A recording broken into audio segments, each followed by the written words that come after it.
We discern the supernatural by knowing that the supernatural is not always spectacular. You know what some of us do? We think that the supernatural must always be spectacular, always be sensational. So whenever sensational stuff is happening, say the Lord must be there. For instance, in the morning you want to have some quiet time with the Lord, pray and all that. Goosebumps are not doing, you're not weeping and crying. God is not there. Or a music minister, you go for a program, they invite you, you go to minister, you finish singing, nobody fell down. Say, hey God, why have you forsaken me? The supernatural is not always what? Sensational.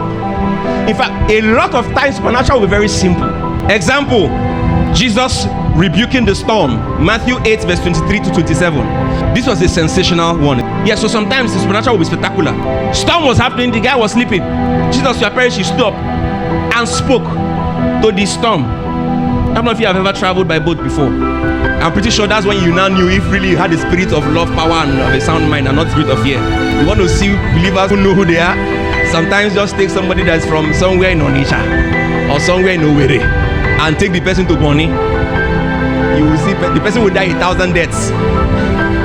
So imagine you're now on that boat and the waves are just picking the boat up and all that. Great storm. You now turn and say, Pastor, what am I going to do? I now stand and say, you storm. What did they do this one?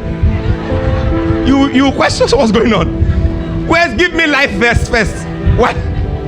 So it's very spectacular. If I did that, I'm pretty sure if I did that, say you stop in the name of, and you just stopped. And I turn and tell you, I say everything in your account, empty it, I'm sure you will give it to me. Because that's spectacular. Is that not so? This was a spectacular miracle. I want to show you another miracle of deliverance from the storm with Apostle Paul. The ship scattered. People who could swim jumped into the sea and swam and got to land. Those who couldn't swim hung upon parts of the ship that were broken off, all right, to be able to float one hand somehow, and they got to land. However, Paul had said that God had told him clearly that they were going to be delivered, every single one of them. This miracle was the same miracle of deliverance from the storm that we saw with Jesus, where he actually spoke to the storm. But do you know that there are people who will see this thing, including believers who would say that this was not God, it was chance.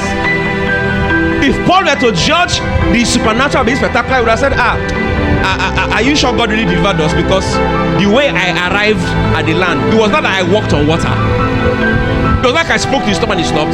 I actually swam. Remember, the supernatural is not always what?